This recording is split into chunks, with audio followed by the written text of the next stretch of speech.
Македонија ја зафати тренд на откажување на градските новогодишни прослави. Чин на искрена хуманост или лицемерие на ионака растрошните власти. Може ли грижата за социјално ранливите категории да се дозира на одредени датуми и за одредени поводи? Имаме ли социјална држава или држава на социјални случаи? Што ни е потребно? Одржливи политики или адхок решенија? Добро вечер, јас сум Боби Христов. Ова се прашањата на кои се осварнуваме во вечерашната топ тема на ваша страна. Донесуваме и неколку конкретни истории за маките на заборавените или запоставените од системот. А од вечерва со вашите ставови и вие сте дел од нашата дебата. Останете со нас. Еден повод за многу дилеми во вечерашната топ тема на ваша страна. Тренд на откажување на новогодишните прослави на градските плоштади ја зафати Македонија по примерот од соседството. Потек кој најде на различни оцени и ставови. Дали е лицемерие на инаку растрошните власти или искрен чин на хуманост. Но многу повеќе од оваа дилема ги отвори и прашањата. Дали грижата за социјално ранливите категории може и смее да се сведе на еден ден?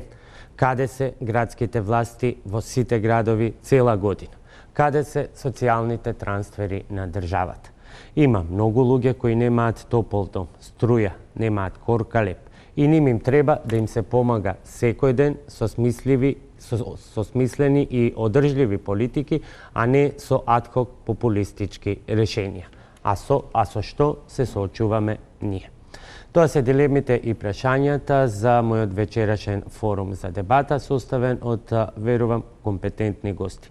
Искусни во научната сфера, но и во хуманитарните активности. Добро вечер за госпоѓа Маја Геровска-Митев, универзитетски професор. Добре дојдовте. Госпоѓа Виолета Томовска, од многу начини за представување вечерва, согласно темата ќе одберам само еден збор. Хуманитарец кој кажува многу. Добро вечер и добре дојдовте. Господин Душко Христов, председател на Банка за храна. Добро вечер и добре дојдовте. И добро вечер за првиот човек на Црвениот крст на Македонија, господин Саид Саити. Добро вечер. Господја Томовска, би почнал со вас. Вие сте од една страна и паталец и човек кој што веројатно кога би ве прашал дали имате дилема да дадете дел од себе, дел од својот глас во хуманитарни цели, веднаш ќе кажете не, и тоа сте го потврдиле многу пати до сега. Како сега гледате на овој чин на градот, на откажување на на предновогодишната забава, не само на град Скопје и во повеќе градови, во хуманитарни цели? Па како да ви кажам, прво е многу непријатен момент за сите што требаше да настапат на таа новогодишна ноќ било каде во кој град, нели? Затоа што сигурно они пред повеќе месеци знаеле дека таа вечер ќе работат во Скопје, Битола и така натаму, не е важно во кој град. И во последен момент сигурно не може да им откажат. Ова доаѓа како последен миг да се откажува. Може би и во последен миг ќе откажале пред новогодишниот настап. Мислам, тоа е прво многу непријатно. А мислам дека тоа не се комплетно, не знам колкава е сумата од сите градови која ќе се собере, мислам, што требаше да се плати на уметниците, што треба да настапат, сигурно не е тоа кој знае колкава сума за да може на повеќе луѓе да им се помогне. Јас така бар замислувам сега, не знам. Од друга страна стои фактот дека многу уметници доколку биле замолени или прашани, тоа би го направиле и во хуманитарни цели, доколку имало таква намера. Јас мислам дека тоа може би требало многу порано да се размисли, да ги прашаат уметниците дали ќе настапат, барем може би со пола сума хуманитарно ќе оди, да се отвори еден специјален фонд кој во иднина ќе се надополнува и навистина да се даде во прави цели. толку полиња отворени за хуманост да се помогне на луѓе. Дали се работи за болест, дали се работи за социјала на семејствата. Секојдневно се борат луѓето со една корка леп. Имаме најразличити, нели? Да, зато е таков составот вечерва ќе ги разговараме сите тие детали. Мислам дека најпаметно би било дека ова не требаше да го прекинат во последен миг. Требаше да се остварат тие можности на сите уметници да настапат, но можеби во 2017 година многу добро да размислат што би правиле во идната година, мислам на кој начин би се отворил еден богат фонд, затоа што многу лекови недостигаат за пациентите, многу храна за многу домакинства и така натаму. Значи, тоа е едно широко поле за кое треба многу добро да седнат и убаво да размислат. Професор Кеметев, социјалната сфера, и тоа ќе го покажеме вечерва и низ примери и низ бројки, е бунар без дно во кој се чини дека навидом се чини дека е секоја трошка добре дојдена, но и самиот чин на вакви прослави во себе има една социјална димензија на зближување на оние кои што можеби не можат да си дозволат да отидат надвор од државата, да отидат во кафеана или едноставно за некоја побогата прослава дома. Како во сиот тој сплет на околности ја оценувате одлуката на градските власти, при тоа не мислам само Скопје, бидејќи се приклучија и неколку други градови, дури и оние кои што воопшто не планираа, ова им дојде како изговор. Мора да признаеме дека навистина во многу сфери, па вклучително и во социјалната политика, имаме адхок решенија, неконзистентни, неинтегративни и кои се наметнати или донесени во последен момент. Така да тој аспект поддржувам дека навистина во последен момент донесување на било каква мерка има многу последици и многу предизвици со кои што ќе бидат соочени луѓето кои ја доживуваат. Меѓутоа, во услови на ограничена хуманост, би рекла, како човек кој што ја истражува таа област, ја проучува таа област, па и едуцираме студенти кои што практично помагаат во таа област, сметам дека може на овој чин да гледаме како почеток на некоја поголема социјална одговорност во иднина. Затоа и веќе претходно, уште вчера споменав дека ја поздравувам таквата одлука, секако дека врз основа на еден чин ние не можеме да судиме и да зборуваме, секако ги имаме предвид и претходните постапки на овие градски власти, за да имаме целосната перцепција.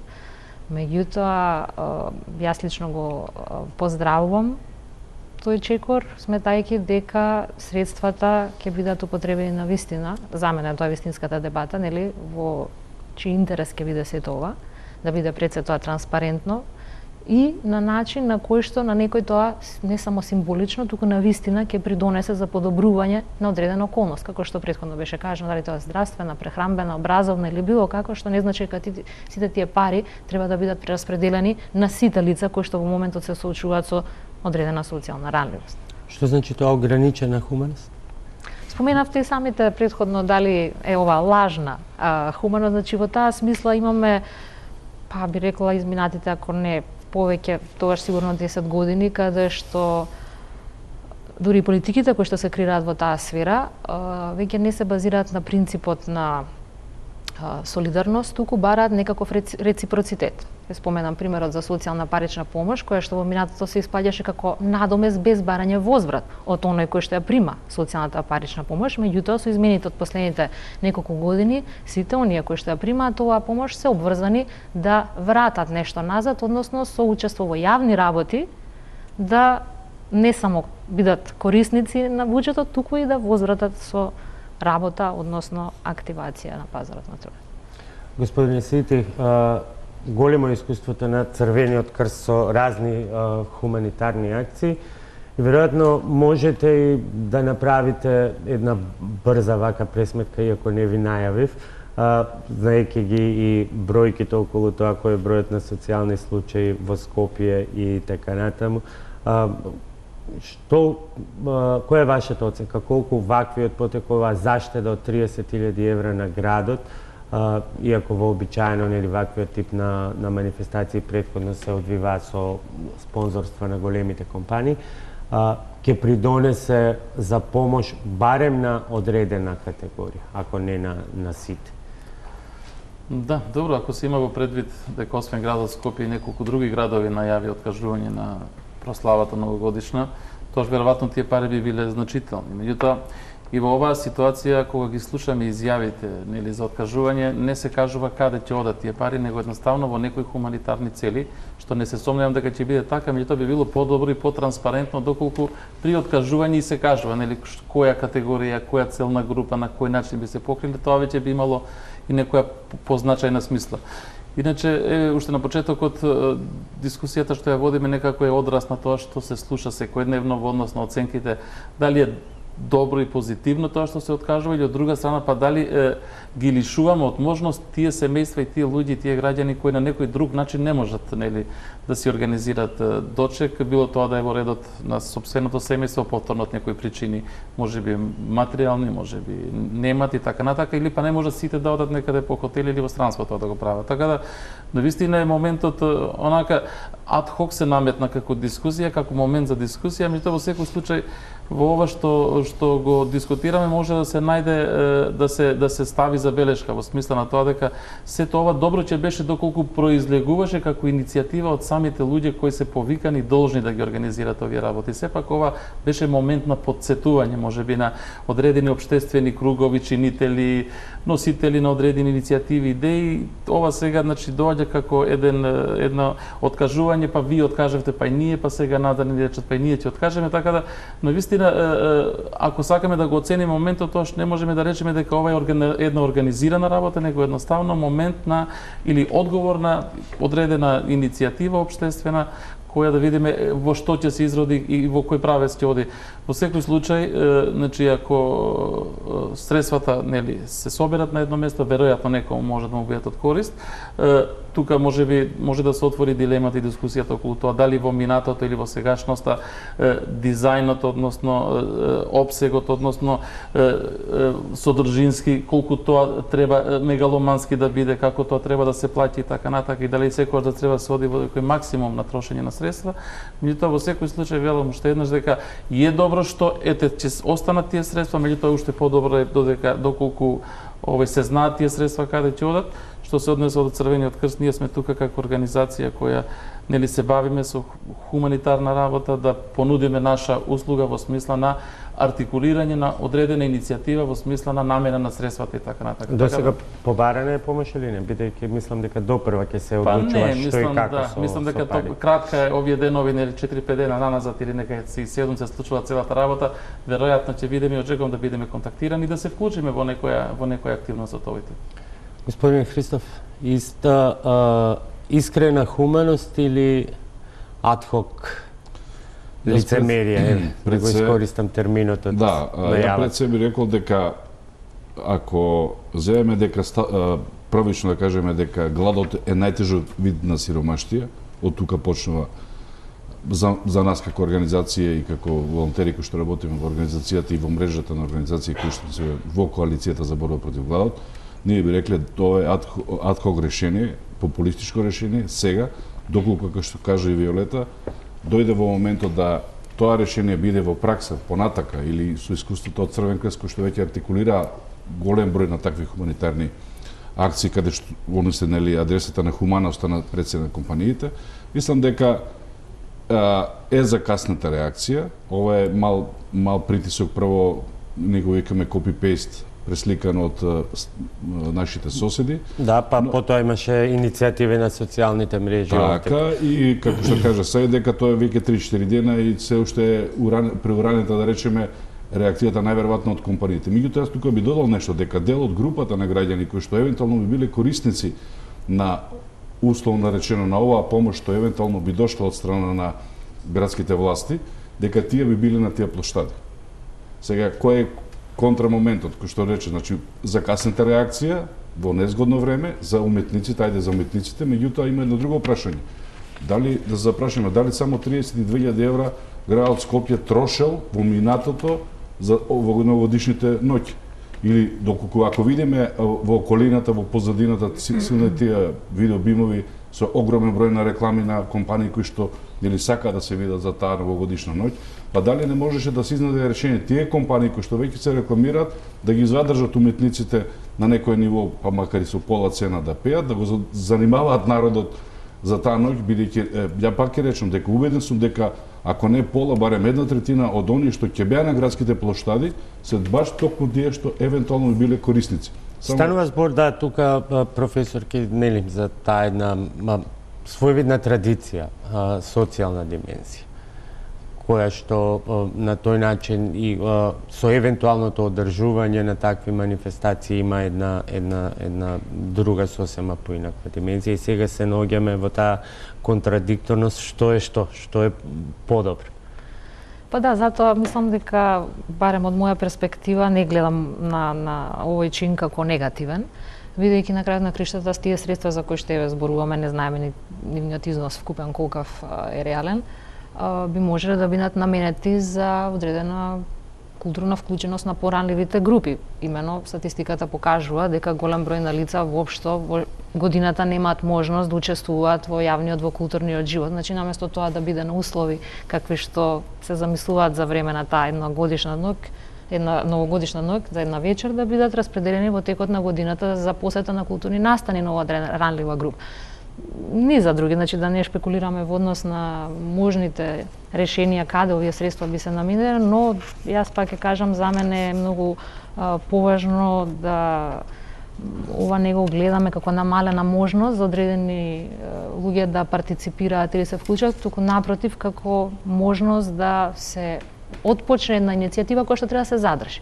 Значи доколку таа повторно представува изолирано инцидентно решение кое што еднаш се случило во 2016 и потоа никогаш веќе не се повтори, тогаш навистина ќе биде и попуста целата оваа и дискусија и иницијатива и така натаму. Меѓутоа доколку оние кои што беа потписници на оваа иницијатива, кои што цврсто веруваат во неа, кои што ги поддржуваат ваквите идеи, бидат будното око и постојано во текот на наредните години го бараат истото, нели доколку општествените услови го наметнуваат таквото барање, тогаш мислам дека ќе поттикнеме една реакција која што ќе биде во поголем обем позитивна и за оние социјално ранливи категории. Дали ова само инцидент или не, инцидентна ситуација и може ли да прерасне во нешто потрадиционално, а како се случуваше досега, имаме преглед на растрошноста на градските власти, не само за Нова година, туку за различни манифестации. Колку е тоа низ бројки и како изгледа низ прилогот на колешката Билјана Николовска.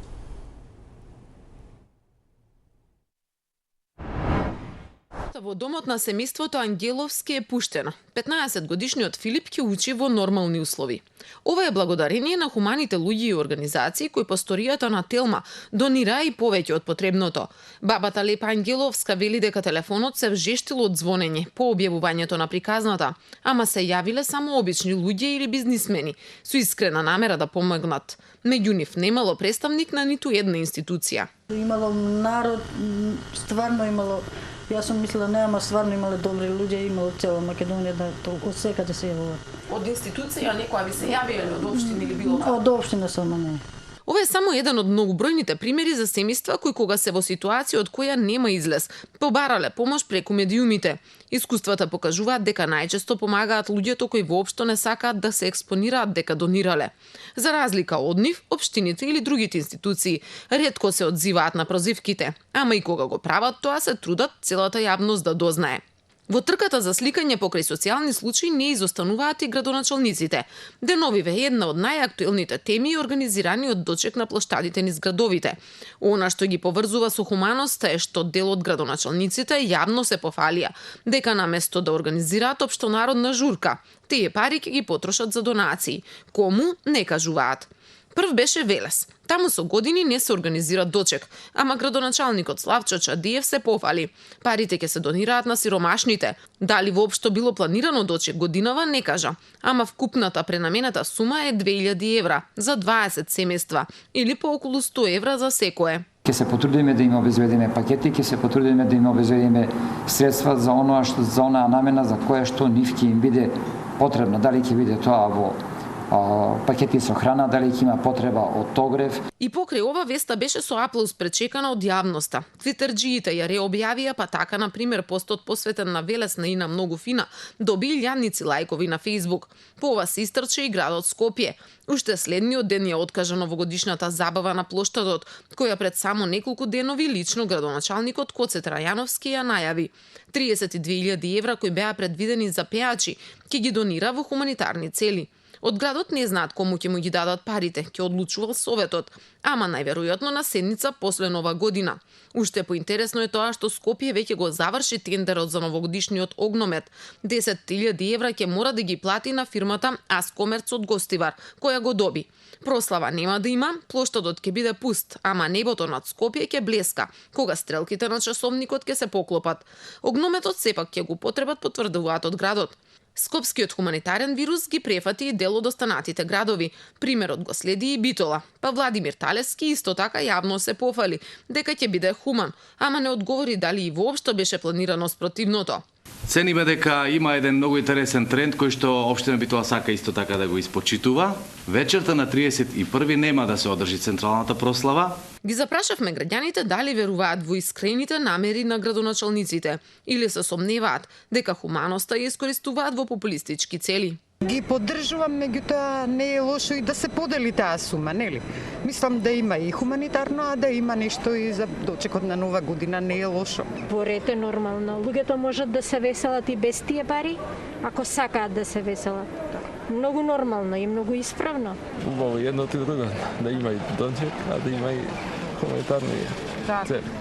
За разлика од новогодишните прослави кои масовно се откажуваат, масовните општонародни концерти и манифестации се поомилени меѓу македонските градоначалници. Најчесто помогнати од држливите големи фирми, заедно лесно го одврзуваат кесето за Северина, Цеца, Жејко, Чолич.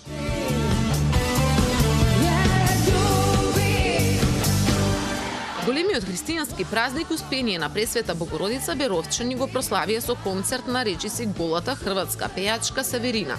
Звездата ја плати спонзор, ама организацијата ја чинеше општината 4.000 евра, Министерството за култура 12.000. И покрај тогашните апели да се донира за поплавените подрачја, Берово одлучи дека ова е можност градот да ќари од туризмот. Во исто време на истиот празник, додека Северина пееше во Берово, Цеца ги забавуваше граѓаните на Македонска Каменица.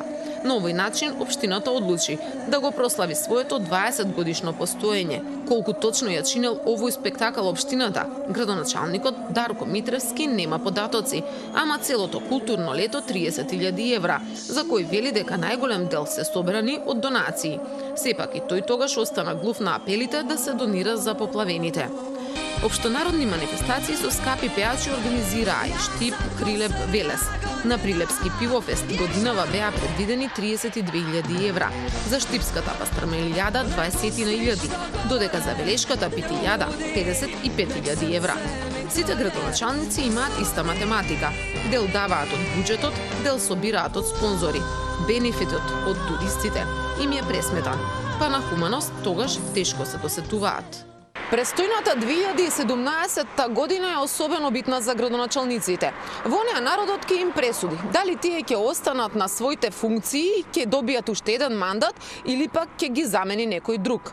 Колку повеќе се наближуваат локалните избори, толку повеќе тие имаат идеи за себе промоција. Судејќи по она што се случува деновиве, трката е веќе започната и тоа со помош на буџетски пари. Билјана Николовска со споредба на штедливоста, хуманоста или растрошноста на разни градски власти во повеќе градови. И се чини дека не е само Нова година, имаме питијади, пастрмелијади и многу други манифестации. И сега доаѓаме до едно прашање кое што не води од крајност до крајност. ќе се откажеме од се или ќе најдеме реален, одржлив систем низ кој што од на еден начин ќе бидеме хумани, ќе им помогнеме на оние кои што им е помошта неопходна, а некои традиции ќе се одржат без оглед колку чинат, бидејќи и тие нешто значат за секој од нас. Еве, госпоѓа Томовска, да почнем од вас. Па мислам прекрасно е да се одржува и пивофест, и питијади и така натаму. Све тоа, тоа е како традицијата, да речам, нели? Еве и традиција почна кај нас. Но сепак мислам дека кога збориме за хуманост вечерва, на кој начин би требало сепак да мислиме малце пошироко за животот и на другите, мислам луѓе, прекрасно би било и тие што настапуваат, и тие што го организираат, од средствата што ќе се соберат сите хумано да учествуваат. Вие не го штедите својот глас, да го позајмите условно во хумани цели. Имам тука сведоци, мислам. Сведок е цела јавност на тоа. Но, еве, што буди кај вас, какви чувства кога ќе слушнете дека една Северина чинела 50.000 евра, една Цеца 70. Да ви кажам... Иако тоа го обезбедуваат спонзори. Знаете како, ние сите овде се восхитуваме, кој повеќе пари ќе добие, тој е најголема звезда, сваќате, зборувам за тие што доаѓаат. Бидејќи нас овде не почитуваат. Ние испаѓаме како странци, значи. Тие доаѓаат овде како домашни си се чувствуваат. Едноставно, како од ракав, ќе ги прашаат колку кошта нивниот настап, толку пари им даваат, сваќате. А со 100.000 евра, мислам, многу работи можат, на многу луѓе може да се помогне. Или како што зборувам, па накададе и Северина овде кога учествува, или Цеца и така натаму безброј други интерпретатори. 100 години наназад, веќе во Македонија ние немаме концерти воопшто, македонските интерпретатори. Млади може да се пофалат со спотови во дискотеки. Добро, сега имате и забран. Не, тоа е друга приказна, мислам. Да. Ама, сакам да кажам сега, јас лично со овие мои години не можам во дискотека да одам, нели така? Значи, мене ми прилега да имам некој концерт, па можам дури и хумано да го направам, ме разбирате? А мене не ме личи да одам во дискотека. На младите им личи. Али сепак, значи, треба да се направи некој ред, да се знае граница. Многу е лесно некој спонзор што сака да ја види таа интерпретаторка. Може би и некој од Америка ќе донеси некој, имаат можности, нели така? Ама ајде да се навратам јас лично, многу сакам секогаш да настапам на хумен концерт, затоа што сум знаела за кого настапувам, каква е причината, дали е болест или друго нешто, дали се бори со некои други проблеми во животот и секогаш сум исполнета со тоа. Ми се заблагодариле многу. Безброј благодарници имам дома. Знаат они дека јас соработувам не само со Црвениот крст со години, од кога памтам, него под младокот на град на Црвениот крст секогаш се со нас, со асоциацијата Животна искра, во посета на пациенти, тие млади деца со насмевка одат до пациентите, тоа е прекрасно нешто. Со таква желба тоа го прават. Мислам, така човек кога оди на хумано нешто, така треба да се чувствува, нели така? Им треба на болниот да се насмее, мислам, и покрај таа мака што има од болеста, секој различито. Да се подаде рака, макар и совет некогаш. Ама мислам дека јас стојам за тоа. Еве, например, сега ќе кажам. Од сите овие настани новогодишни што ќе се откажат, зошто не се направи еден фонд, па да се соберат сите пари на едно место, да видиме колкава е сумата, па после ќе се зборува каде ќе се употреби. Бидејќи тоа е прв чекор направен, нека биде фондот основен во Црвениот крст, да знаеме, затоа што они само колку под младокот помага на старите луѓе во есен и во други денови. Па одат дома, им купуваат од пазар, им помагаат. Значи, стварно се прават многу големи работи на моменти, ама многу луѓе не знаат за тоа. Да се знае, имаме млади луѓе многу болни. Па да им се помогне, да почнеме од младите, да ги крениме, да им исполниме душата, да им дадеме желба за живот. Секој пациент, всушност, еве јас ќе зборувам за пациентите, они за други теми, можеби. Мислам, на секој пациент кога ќе чуе дека е од тешка болест или било која друга хронична болест која не се лекува, можеби, кога му помагаш, кога знае дека ќе се насмееш, му помагаш, секој пациент бара да му се продолжи животот. Така мислам и гладните луѓе исто бараат една корка леп барем. Господине Свит. Да, јас малку да би се вклучил во овој дел. Дилемата што вие поставивте со вториот дел од вашето прашање, во однос на тоа дали се треба да значи дека ние, односно држава, односно граѓаните, во иднина, почнувајќи од оваа година, треба да бидат лишени, да речеме, од можноста да се организираат настани како што беа изминативе години. Со оглед дека сме ние тука повеќето или сите, само професорката не спаѓа директно во делот на хуманитарното невладиното организирање, веројатно ние ќе застапуваме ставови во однос на хуманоста, во прилог на тоа дека ова добар хуманитарен момент и така натака. Јас лично сметам дека се работи за ненаправен баланс на нештата во моментов.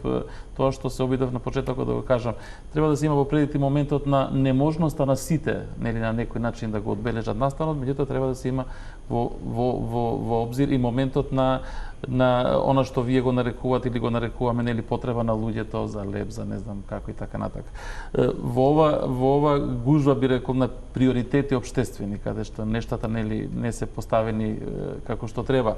Кога сметаме, мислиме дека луѓето болни треба хуманитарно да помагаат, кога не, а би требало тоа да биде системски, би требало таа грижа да биде системски поставена.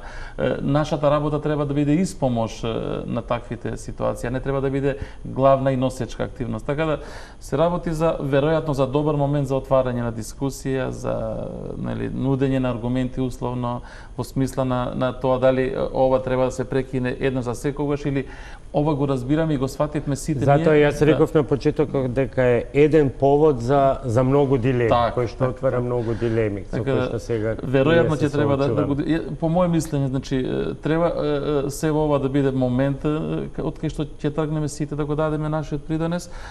Можеби не сметам во моментот дека тоа треба да значи прекинување на секаква активност во овој дел, меѓутоа да се постигне одреден баланс на потребите, тоа дефинитивно потребно. Ако имаше систем во оваа работа, веројатно ние немавме да имаме сега склучени договори со пејачи, со естрадни уметници, ќе имавме организирани активности, осмислени хуманитарни активности кои можеме ние да организираме настани на плоштадите, али повторно да ги поврземе со одредени сегменти и повторно и тука да ги повикавме луѓето, граѓаните, можеби да ја покажат нивната хуманост. Значи може се заклучи дека иницијативата можеби е задоцнета, можеби требало да се отвори и постави порано, каде што и ќе бидат вклучени сите тие, да речеме, субјекти кои се бават со хуманитарна работа за да може да понудат своји идеи, да речеме, во однос на прашањето што го поставуваме сега, каде тие пари, кому ќе бидат наменети и така натака. Доколку сето тоа одеше посистемски на време, веројатно не ќе беа дел од прашањата поставувани, а ќе бевме вклучени и ќе имавме можност сите ние кои претендираме да се занимаваме со таа работа, да ги едноставно понудиме секој од свој аспект приоритетните целни групи околу кои ќе се договориме и ќе постигнеме одредена согласност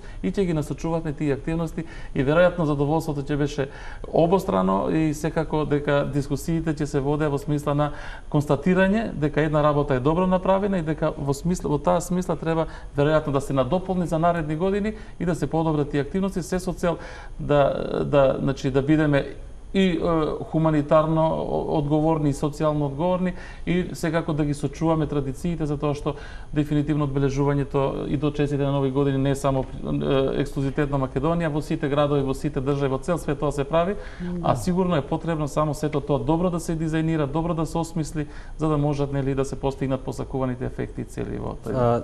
И допревте до еден многу клучен сегмент, а тоа е неколку пати рековте систем и системска поставеност. И сега доаѓаме до едно од клучните прашања.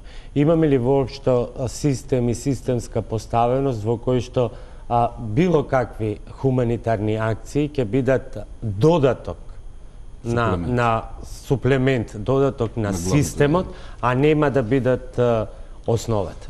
Значи, ние во Македонија постои од бројните документи, стратегии, хартии кои што постојат. На тоа сме добри на хартија, за праксата. Значи, имаме национална стратегија која што е основното јадење, ја би го рекол. Меѓутоа, ваквите акции, ваквите додавки треба да бидат суплемент, како што рекот, на целото она што со што е соочено општеството. Јас еден податок пред да почнеме кажав дека во Македонија кој сака да докаже фактот дека навистина, бидејќи се бавиме со таа тема веќе подолго време, дека 70.000 луѓе има, што ја 2 до 3 пати неделно. Значи, дали сега да го ставим приоритетот тука? Ја кажав и уште еден податок, дека со 600.000 денара некој ќе добијат 50 фамилии по бонови, да ги речеме, или кутии со прехранени производи за 12 месеци. 50 фамилии со 600.000 денара.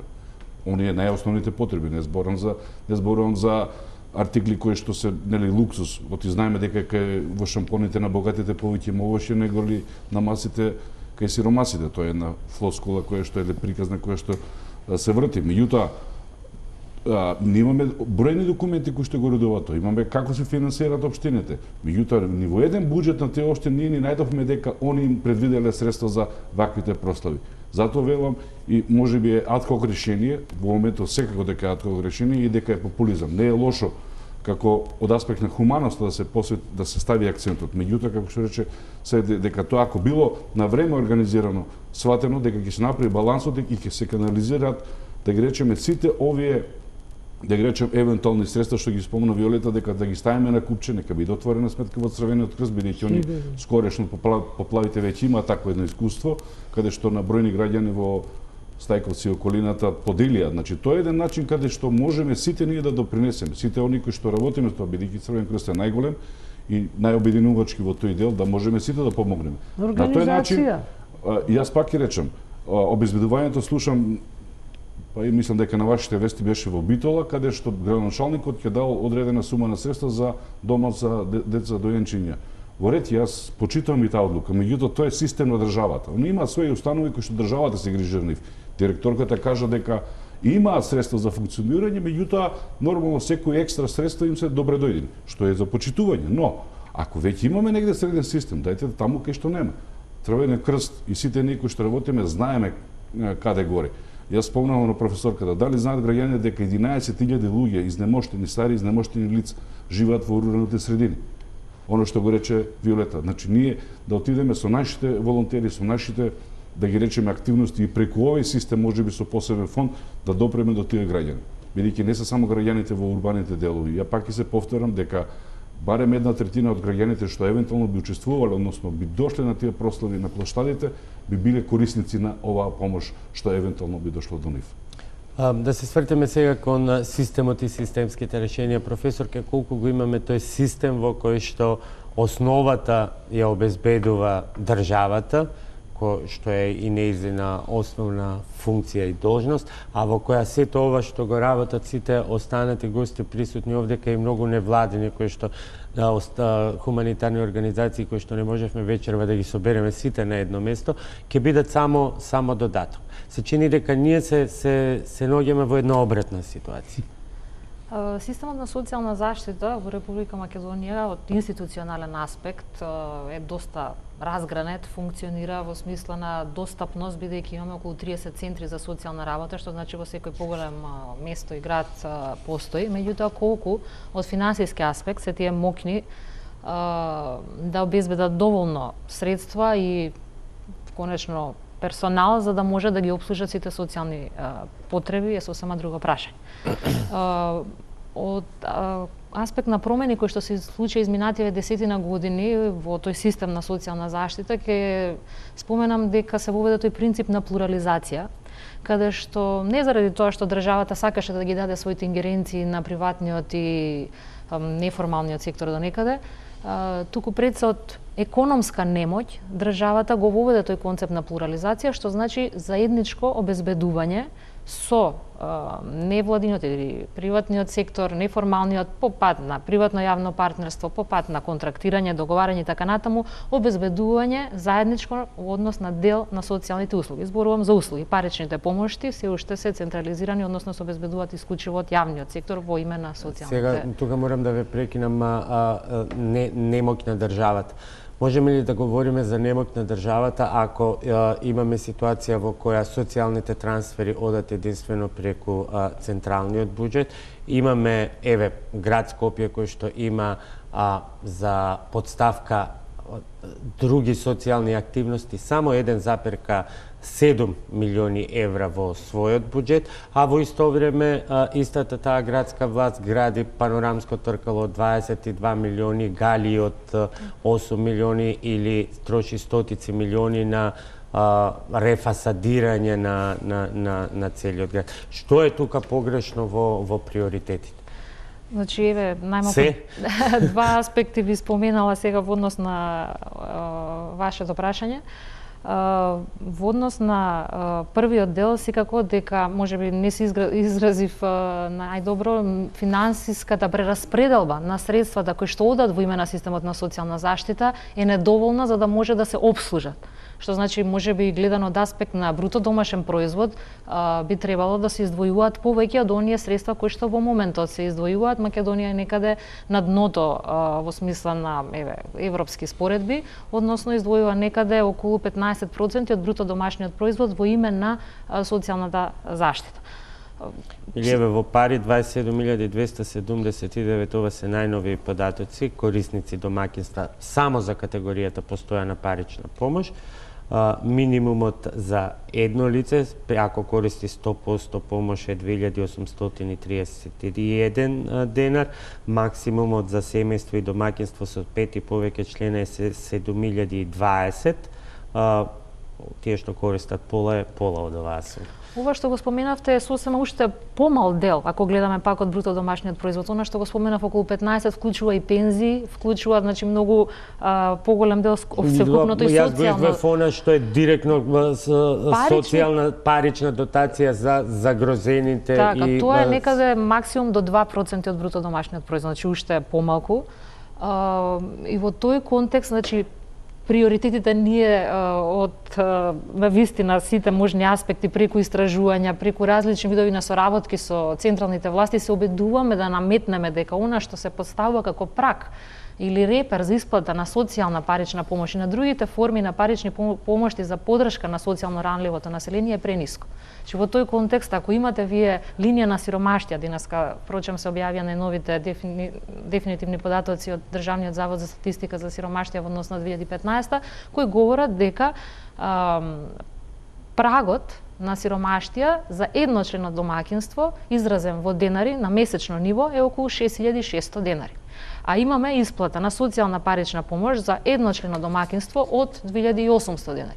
Значи, во тој контекст, ако некој брутално сака тоа да го толкува, државата, сите оние кои што им исплаќа социјална парична помош, директно ги внесува во ризик од сиромаштија, бидејќи е 3 пати пониска сумата од она што представува реалниот паричен прак на сиромаштија. Во тој контекст, вториот дел или аспект кој што сакам да го споменам е приоритетите од она што значи прераспределба на државниот буџет и јавните пари и конечно исто така покренување на дебати или можеби ние во последно време истражувањата со кои што се занимавам се фокусираат токму на тоа колку се сменети потребите во актуелните моменти на економско и социјално живење во однос на подршка на ранливите наспроти подршка на поголемиот дел од населението.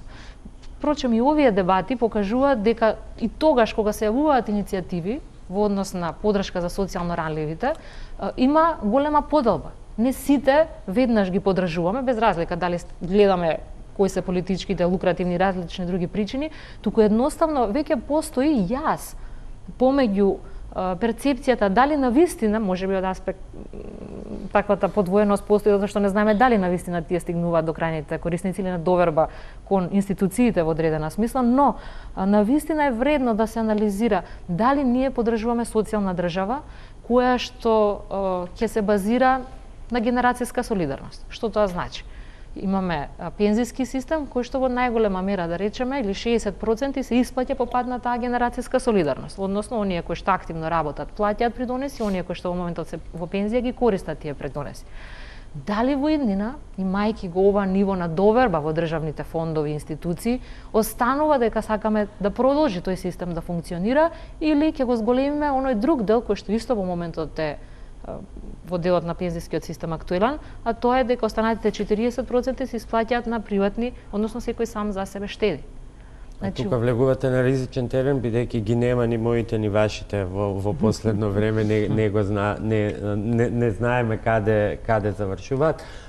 Пред следната пауза за реклами, уште една фактографска анализа за тоа каде, колку и за кои се намени се трошат нашите пари, повторно поврзано со новогодишните празници.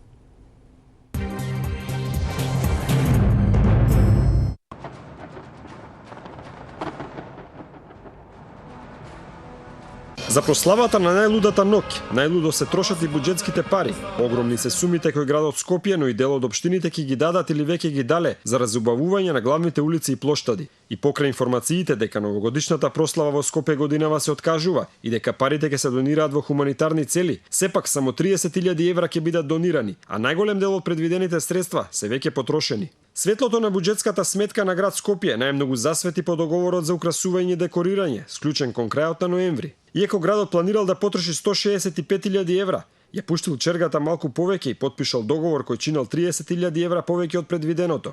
Ова зад мене се дел од новогодишните декорации, за чие поставување град Скопје платил околу 200.000 евра. Тие не се во собственост на градот и се на компанијата која што го добила тендерот за разубавување на Скопје. Овие пари можеби не изгледаат многу, но со нив може да се купат 5 станови за социјално загрозени лица или за деца без родители. Со парите би можело да се набават дури 8 така наречени градски дрва или билборди, кои би го прочистиле градот од големото загадување. Овие дрва би имале способност да неутрализираат дури 2000 тони јаглерод диоксид годишно. Колку за споредба, град Скопје за борба со загадувањето досега одвојуваше иста сума колку што чини украсувањето за нова година – 200.000 евра. За новогодишното украсување не се празни само градскиот буџет. Освен метрополата и другите скопски општини го одврзуваат кесето пред нова година. Општина Карпош ќе потроши околу 100.000 евра, а Центар 57.000 евра. За новогодишно украсување во Струмица ќе бидат потрошени 40.000 евра, а нешто помалку или 32.000 евра ќе одвои скопската општина Кисела вода. Тендерите за украсување на град Скопје, но и на општините Карпош, Центар и Струмица ги доби истата фирма, Link Media, која само за овие 4 договори ќе доби околу 400.000 евра. Анализата покажува дека најштедливи за новогодишното украсување со општина Шуто Ризари, која ќе одвои околу 4.800 евра, и општината Велес и Битола, кои одвоиле по 6.000, односно 8.000 евра. По глава на жител, најмногу трошат општина Новаци и Карпош, и тоа над 100 денари по жител. Според анализата на Центарот за граѓански комуникации, годинава ќе бидат потрошени вкупно 780.000 евра за украсување на градските плоштади и улици во поголемите општини низ државата. Во најголем дел од случаите, парите се само за поставување на украсите, а не и за нивно купување. Мегаломанското трошење пред нова година во Македонија би ги зачудело дури и градските власти во Белград. Лани во овој град биле потрошени 160.000 евра за организирање на новогодишната прослава. Сепак, за наредната година и тие не штеделе, па неодамна набавиле светилки во должина од 26 километри, за што платиле 1,2 милиони евра. Самото поставување на светилките и трошоците за струја е најавено дека ќе чини околу 16.000 евра, што е далеку помалку отколку трошокот што го плаќа град Скопје.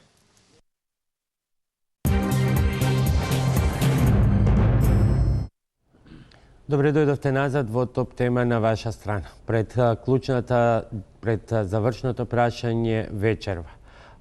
Постои ли одржлив систем на социјална заштита и колку на постојниот му е потребна промена, коренита или каква ќе кажат нашите соговорници, уште едно соочување со суровата реалност. Последните статистички податоци се дека 21,5% од македонците живеат во сиромаштија или секој четврти жител. Во земјава речиси 70.000 луѓе јадат само 2 до 3 пати неделно, а според анализите на еден од нашите гости, дури 18.000 тони храна завршуваат на буниште. Во меѓувреме, што покажува суровата реалност? и овдека има, и овдека па ја сам ги зимам од училиштево, на дечињава манџи што им прават, со лебови ги мешаат, и ја, ама ладно ова, мраз. Од контейнер се храни, но добро внимава што јаде. Заради алергиите постојано е во потрага на зеленчук. 69 годишниот скопјанец Светомир Маринковски 9-та година живее под стреите, под румите и напуштените објекти. На контейнери се облекувам сите потреби што се за еден човек на контейнери. Не пречека насмеан ни го покажа неговото привремено живеалиште. Изгорен и руиниран, поранешниот објект на местната заедница во населбата Тафталидже е домот на Маринковски. Нема ни еден джам, нема ни една врата. Како шиша промаја тука.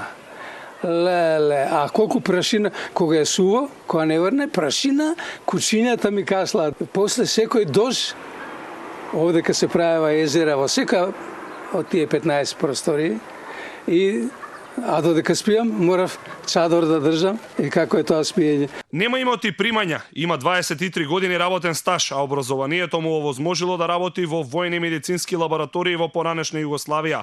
Без семејство и подршка од институциите, Маринковски има скромни барања од државата. Гладен не сум, облека наоѓам, ми треба 2 квадрата као за гробно место, нити ми треба вода, ни струја, ни WC, ништо, апсолутно ништо, само да можам да заклучам ја и денски да излезам. Со знаење на Министерствата и локалната самоуправа низ држава талкаат 350 бездомници. Живеат во руинирани простории за кои плаќаат и закупнина на државата. На други, покрив над глава им е распаднат автобус. Пред тоа живеевме таму под дрвото, ни дојде жандарите, не ја изрушиат бараката. И сега дојдовме да натриме ни глувци големи, огромни може да токасат, некоја инфекција да фатеш, врз нас скокат натре. Ниси не спенен, ниси не леп да оставиш натре.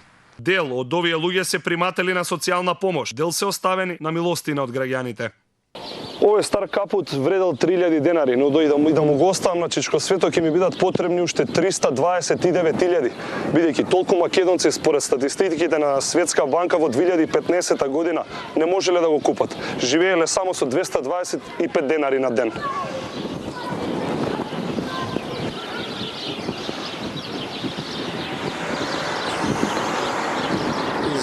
Мразни свараците. Понатаму Светска банка во годишниот извештај ќе напише дека Македонија е на врвот од степенот на сиромаштија од земјите во Европа. Задна се Бугарија и Романија од 19,2% во 2012 година. Заклучно 2015 сиромаштијата според Светска банка се намалила на 16,4% според приходите на населението на годишно ниво. Државниот завод за статистика пак во последниот извештај за 2015 измерил за 0,6% помалку сиромашни луѓе, споредено со 2014. Според Државниот завод за статистика, стапката на сиромаштија за 2015 година е 21,5%. Кај четиричлените семејства, таа изнесува 22,9%. Кај вработените лица 8,9% се сиромашни, а кај пензионерите 7,3%. Според ДЗС, четиричлените сиромашни семејства живеат со 13.500 денари, иако заводот утврдил дека се потребни дури 32.500 денари за да се подмири еден месечен живот. Ретките истражувања од невладиниот сектор во земјава покажале дека најмалку сиромашни се студентите, бидејќи тие најчесто ја напуштаат земјата и воопшто не се вработуваат овде. Немаат можности, не можат да се развиваат и не можат да напредуваат. Немотни се, не можат да одлучуваат и нивниот глас е нечуен. Ако успее некој да излезе од овој магичен круг, нема жива сила и здрав разум што ќе го натера човек да почне пак од почеток и да остане овде. Во Македонија 445.200 граѓани живеат на работ на сиромаштијата, ке каже Државниот завод за статистика. Од нив 39.700 се приматели на социјална помош или 28.000 семејства. Најсиромашни се бездомниците. Според истражувањето од невладиниот сектор, тоа најчесто се мажи од 40 до 60 години, немаат документи и најчесто не добиваат парична помош од државата. Единственото прибежиште им е дневниот центар на Црвениот крст во Момин поток. Отворен е во петок. Овде добиваат храна, облека и медицинска нега. Останатите 6 дена во неделата живеат под отворено небо. додека сиромашните се обидуваат да најдат работа, да платат сметки и да купат храна. Бездомникот Светомир Маринковски од Скопското Авталидже за новата година си посака дом. Објектот во кој сега престојува е предмет на судски спор, а доколку Социјалистичката партија ја докаже собственоста, според околните жители, планирано е на тоа место да се изгради станбен објект. Маринковски ова не го знае, но како не пречека, така и не испрати. Ведар и со насмевка. Сурови бројки за македонската реалност, трогателна сторија на колегата Павле Беловски и иако тројца од моите гости вечерва секојдневно се соочуваат со вакви и слични случаи,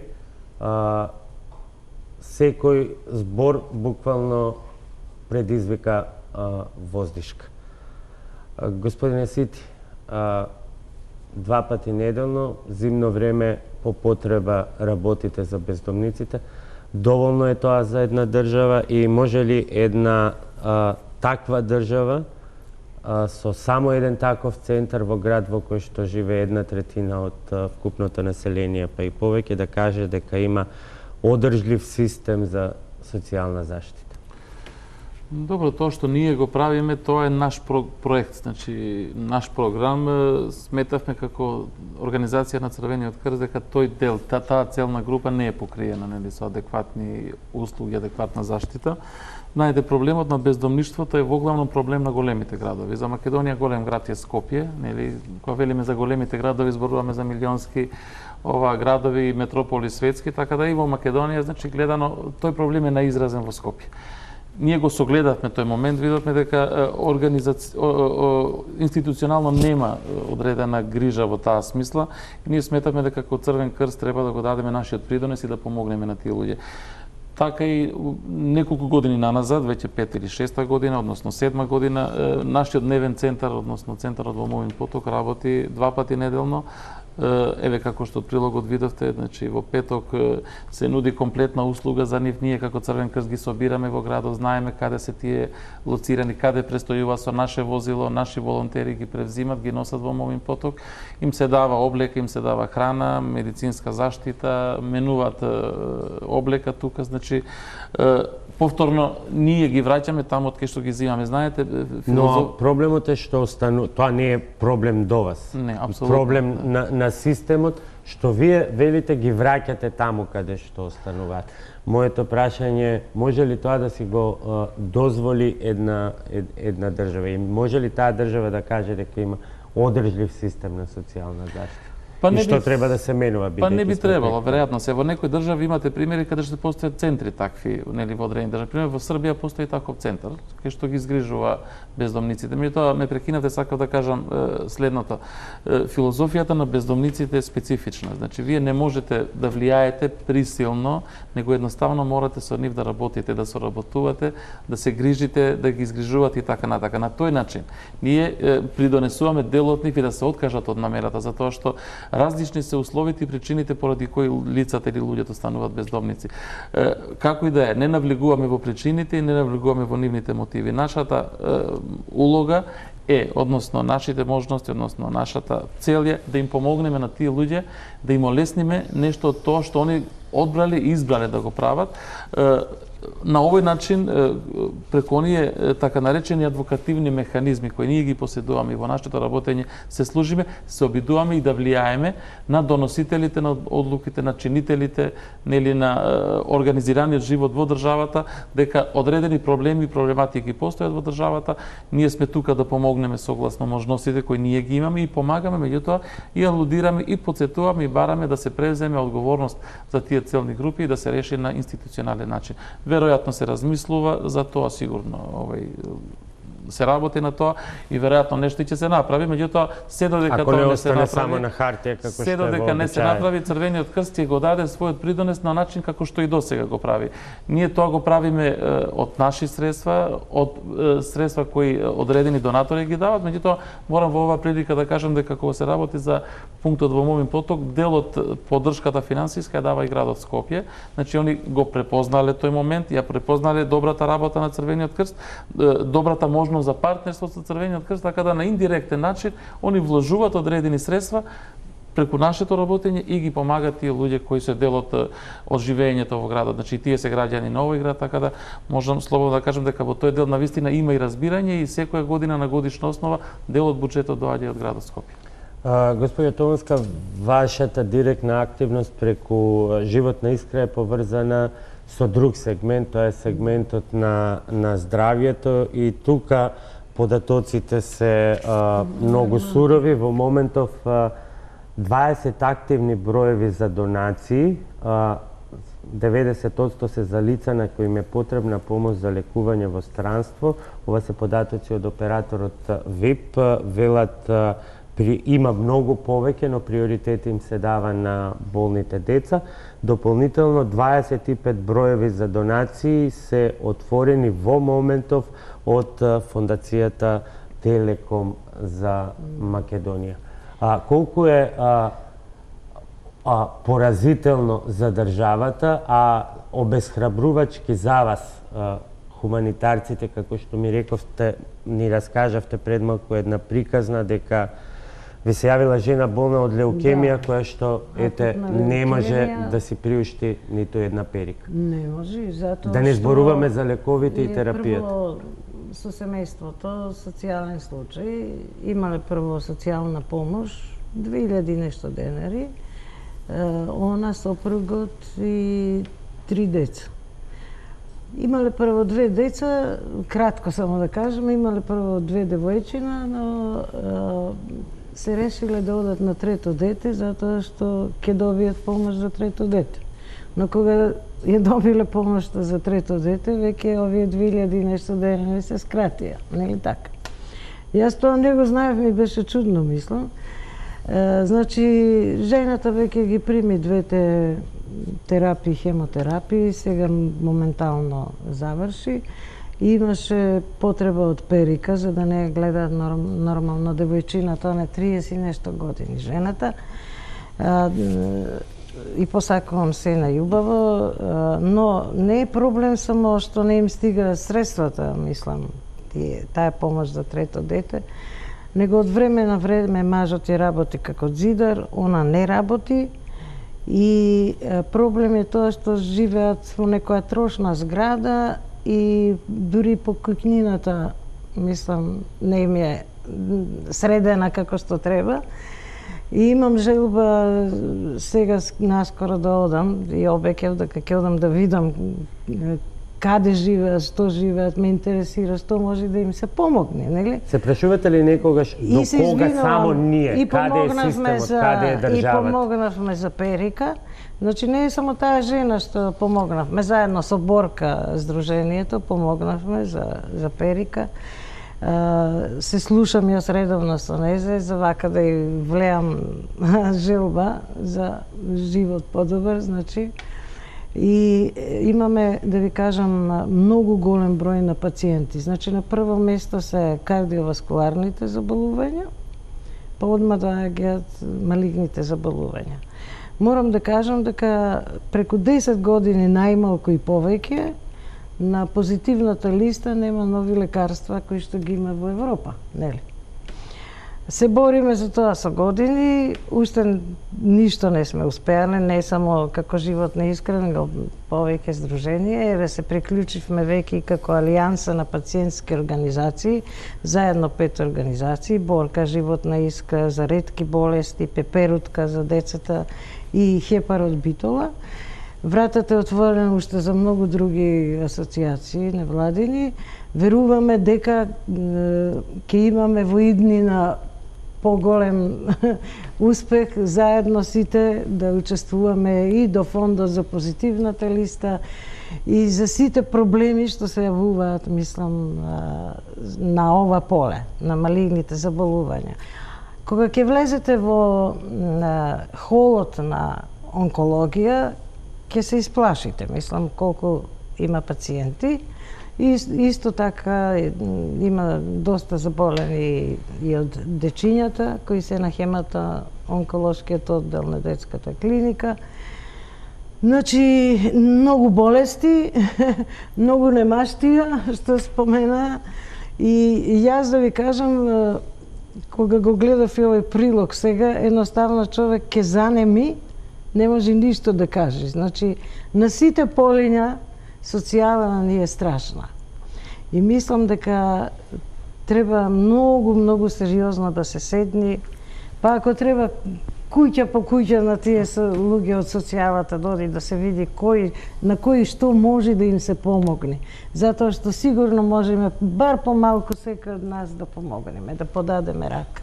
Господин Христов, Банка за храна е еден многу амбициозен проект, меѓутоа се чини засега со многу административни бариери. Како понатаму? 6 години ќе биде за 20 дена како постоиме, од кои што првата година, нели додека се етаблираме, 5 години сме придружна членка на Европската федерација на банки за храна, првата постоја реализирахме баш во токму во Црвениот крст. Правиме истражуваме едно истражување во моментов, оно што не се спомна вечерова, а е интересен како податок во делот на социјалната сфера, односно социјалната немаштија, бидејќи пред година-две владата опрости над 30.000 граѓани некои сметки и трошоци за останати неплатени сметки и трошоци. Правиме да го видиме ефектот се до тоа, бидејќи дали тие повторно прават трошоци, дали може да си го донесат исто тоа. Во моментот правиме едно истражување, пробуваме да направиме истражување, односно соработка со бизнис секторот кој што произведува, дистрибуира храна, бидејќи пред 2 месеца го донесуваме човекот од Франција, кој што го донесе законот во Франција за нефрлање храна од маркетите. Тој малце меч со две острици во тој дел, бидејќи од една страна треба да ги молиме компаниите, односно да соработуваме со нив да не ја даат више од храна, бидејќи во Македонија се фрла огромни количина храна, сега збориме сиромаштија, немаштија, а од друга страна сме, ја можам да кажам и да потврдам дека сме расипничко општество во барем делот на храната. И со над 500 пратени дописи до институциите Министерство за труд и социјала, економија, земјоделие, Агенцијата за ветерини и храна, до локалните власти, освен општина Струмица, тоа мора да го кажам јавно, која што ја стави Банката за храна во годишниот буџет веќе 4-та година и ќе биде и понатака, другите се глуви и нема. Не знам зошто, бидејќи Банката за храна им ја нуди ретката можност на годишните собранија што ги имаме секоја година во различни држави, да трите битни личности од Европската комисија, Европскиот парламент седат неформално 3 дена со нас. Значи тие властите до сега едноставно немаат слух. Верувајте, 3 топа хартија потрошивме, праќајќи разноразни дописи. Ние не бараме ништо. Значи од институциите не бараме ништо. Кога разговарахме со Црвениот крст, ние не бараме ништо. Бараме да видиме што можеме да си помогнеме едни на други. Ние имаме некоја ситна соработка. Немаме многу време. Кои се клучните законски, административни бариери? Значи, споменавте додека траеше прилогот и 20 интересен податок околу персоналниот, околу даноците, олеснувањата што ги има и... Да, по Законот за донации и спонзорства, дел од компаниите дури и неќе да направат договори со граѓанскиот сектор, претпоставувам и Црвениот крст се соочува тука. Зошто? Затоа што кога УЈП наместо да иде да го контролира договорот склучен помеѓу нас и субјектите кои што донирал, они им прават контрола на целата макрофинансиска документација. Им одзимаат по 2-3 недели, месец дена. Значи, и ние како граѓански сектор активно работиме од делот на да се подобри законот за донации и спонзорство, бидејќи дел од фирмите, иако се големи донатори, ја мора да кажам дека Банката за храна преку партнерските организации во 9 града 330 луѓе имаат барем некаков оброк денеска. Ништо може, тоа е капка во морето на проблемите со кои се соочени. Меѓутоа, значи, измените во законската легислатива, тоа значи Законот за социјална заштита, имплементирање на националната стратегија за борба против сиромаштво, значи тука само све декларативно нафрлено. Кој ќе дојдете на земјено ниво да ги видите луѓето, да се соочите со проблемот со кој што се соочени истите, тогаш ќе видите каде сме ние. Ја кажувам дека 1/3 од општеството е целосно сиромашно. Професор, ќе завршам со вас. Намерно го направив овој круг од практичари за врз основа на праксата и теориските истражувања кои што ги правите, да се обидете, еве не преостанувате уште само 2 минути, може ли да се даде одговор на дилемата, ни треба ли коренита промена на системот на социјална заштита, бидејќи очигледно дилемата по се што слушнавме, колку имаме одржлив систем е веќе излишно. Апсолутно, сметам дека треба промена, меѓутоа промена која што ќе доаѓа врз база на реалните потреби, капацитети и можности на ова општество. Досега оние промени кои што беа правени, за жал беа правени како резултат на влијанието на меѓународните финансиски институции, пред се Светска банка, Меѓународен монетарен фонд и сите тие грантови кредити всушност означуваат одредени условувања во системот на социјална заштита кои што го направи тој систем да наликува на еден модел кој што не соодветствува на спецификите на и економски и социјални на македонското општество. Во таа смисла, во смисла на паричните помошти како дел од системот на социјална заштита, она што е неопходно е да се направи на некој начин пакети кои што ќе можат да се комбинираат наместо оние кои што во моментот постојат, а тоа се категоријални социјални бенефиции. Ние во изминатите неколку години имавме низа на воведени нови парични права и бенефиции кои што, ако го погледнете, нивниот апсолутен износ е 3-4 пати повисок од оние базични права како што е правото на детски надоместок, детски додаток, правото на социјална парична помош. Значи, ќе го споменам, претходно го споменавме тука во разговор родителскиот надоместок за трето дете, кое што во моментот изнесува во висина апсолутно 8.200 денари, наспроти тоа, кој што може да го, за кој надоместок може да аплицираат сите, без разлика дали работат, која е висина на нивните приходи, и социјалната парична помош која што е наменета за ранливите категории со ниски приходи, без вработување и така натаму, која што изнесува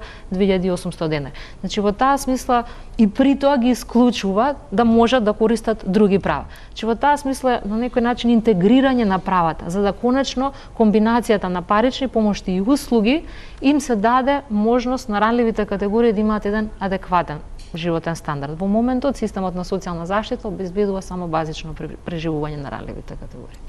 Јас ви благодарам на сите што вечерва бевте мои гости. Се надевам дека сите овие ваши апели ќе придонесат за некакви промени.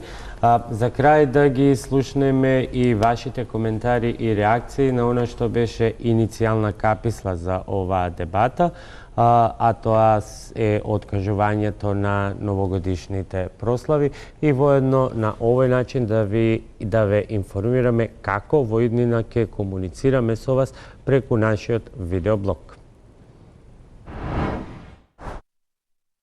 Од честитки и аплауз до остри критики и обвинувања дека се работи за лицемерен и популистички потег во пресред на локалните избори, се реакциите на социјалните мрежи на потегот на градот Скопје да откаже прославата на новата година и средствата да ги донира во хуманитарни цели. Ненад Горневски смета дека потегот на градот е чисто лицемерие, бидејќи се откажува од прослава која чини 30.000 евра, а гради панорамско тркало од 18 милиони евра. Ивана Тркшичи смета дека прослави можат да се прават, а да се откажат сите проекти од Скопје 2014 и парите да се пренасочат за спас од отровниот воздух. На прашањето на топ тема на ваша страна, дали поддржувате откажување на прославата и донирање во хуманитарни цели, Бечаровски Нико на Facebook напиша дека поддржува таква одлука, ако правилно се насочат парите, но смета дека сите прослави треба да се забранат поради загадениот воздух. Твитерџијата со никнейм Macedonija Trending на градоначалникот на Скопје му порача дека во панорамското тркало има 333 прослави на нови години од кои може да се откаже и да ги донира. Твитерџиите на градот Скопје му порача дека нема поголемо лицемерие да донираш за болни, а да не преземеш ништо за загадениот воздух. Грижата за социјалните случаи треба да се реши системски, но тие бараат и отчет каде ќе завршат донираните пари. Според никнеймот келнерот хумана цел е широк поим и бара точно и прецизно да кажат општините каде ќе ги донираат парите. На својот профил на Facebook Петар Јовановски напиша дека освен од прославата да се донираат и парите од тендерот за украсување на градот, но констатира дека во криминална држава се губи довербата дека ќе има хуманост. За твитерџијата Траки нареди откажувањето на прославата е популизам пред избори и очекува коце и дрвјата на Елинденска да ги врати. На прашањето на топ тема на ваша страна за тоа дали хуманоста треба да се покаже еден ден во годината, Нура Шачири Марковиќ на Facebook кратко одговори: полицемерен не можеше да биде. А Јулијана Павлова ги праша градските татковци каде беа останатите 364 дена во годината. Новинарската фела исто така се подели околу потегот на градот Скопје. Бранко Геровски во пофалба за потегот на градоначалникот Коце Тарајановски му посвети колумна, а Билјана Секуловска го повика градоначалникот на Центар Андреј Жерновски и тој да се откаже од прославата. Боријан Јовановски побара системска грижа од градоначалникот за потребите на граѓаните и да биде во нивна служба, додека Звездан Георгиевски побара градот да направи прослава, а иста толкава сума пари да донира во хуманитарни цели.